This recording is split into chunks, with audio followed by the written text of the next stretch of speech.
אז אני אתחיל ביסוד הראשון, היסוד האש. זה הכוח הכי חזק שמניע את העולם. בעצם יסוד שמדבר על טרנספורמציה, על שינוי מהישן לחדש. אש רוצה להשיג, שהיא רוצה להשיג דברים מתוך פצעים לא מרופאים, היא יכולה להיות מאוד מסוכנת, כי היא לא מכוונת, היא פראית, היא רק היא עצמה, בלי איזון. והיסוד השני הוא בעצם מים. מים משולים לריפוי. מה שמים עושים, הם עושים לאש רגע, תרגע, היא כמו האישה שבאה לגבר שלה, תרגע. אל תשכח את האמת, אתה לא פה להשיג את כל העולם, אתה איתי פה. אנחנו אחד, אנחנו רוצים להיות שלם. המים מאוד מרגיעים את האש, ומים מחברים אותנו לרגש, שלא סתם נרצה להשיג דברים, כי אנחנו רואים אנשי עסקים, שהם רק רוצים כסף, רק רוצים דברים, הם לא מחוברים לתשוקה. כשאש ומים מתחברים, יש תשוקה. זה לא רק רצון להשיג קר ומנוכר, זה רצון עם רגש. עכשיו יש כוונה, עכשיו יש מיקוד, שיש את החיבור, יש את זה, וזה עולה למעלה. לאן זה עולה? ליסוד השלישי, לאן שבאמת אנחנו רוצים לכוון. לאהבה. אהבה זה רוח, זה הבשורה. זה היסוד שאפשר לעצור, נכון? אבל מה קורה? כשאתה עוצר שם באוויר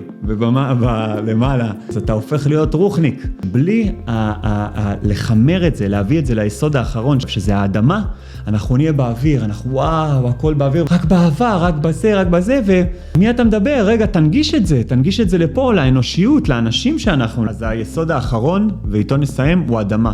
הגענו לסוף משחק, זה יסוד של בהירות. ראינו בהיר, הבנו את האמת. עכשיו צריך להביא את זה לחומר, עכשיו צריך להביא את זה לבשורה, עכשיו צריך לבשר את זה למטה.